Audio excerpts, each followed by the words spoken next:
ឈើចាំងសែងធូបបត់បានហុយចេញពីពីងទឹកមីម៉ែដូវណលៀងបងអួយម៉ែផ្លែឈើប្រមុខដាក់លើថាស្ពនយើងរងចាំបដាថ្មីយើងមកដល់តាមខ្យល់សំលេងសើចរបស់ក្មេងៗនៅមាត់របងផ្ទះបងស្រីកំពុងតែបាត់ស្រទាប់ការឈូពណ៌ការឈូពិភពលោកហាក់ដូចជប់សម្រាកមួយខណៈទេវតាឆ្នាំថ្មីយាងចង់មកមាត់ទ្វារនាំមកនៅសេរីសួស្តីនិងក្តីសង្ឃឹមថ្មីក្តីសង្ឃឹមថ្មីយើងរួមជុំគ្នាលើដេកសាច់ពណ៌សស្អាតសេចក្តីសុខក្នុងចិត្តមិនមែនជារឿងចៃដន្យឡើយរួមជុំគ្នា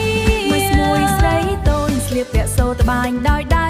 នាងពន់ម្រាមដៃតាមបែបរបាំអប្សរារំលឹកដល់រូបចម្លាក់រំលឹកដល់រូបចម្លាក់នៅលើជញ្ជាំងថ្មបុរាណ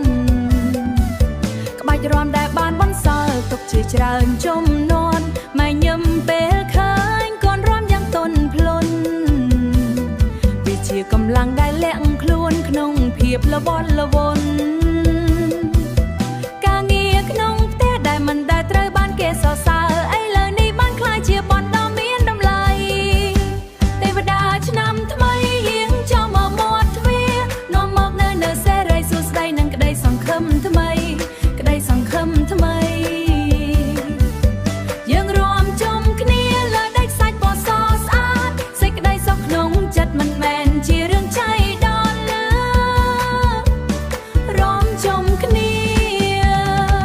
ពេលវាកន្លងផុតទៅដោយទឹកហូរក្នុងស្ទឹងប៉ុន្តែយើងនៅតែច្បាញ់រៀបចំទទួលភ្ញៀវចានបាយកញ្ច្រែងយើងចោះមកលេងក៏មាត់ទ្វារនាំមកនៅសេរីសួស្តីនិងក្តីសង្ឃឹមថ្មី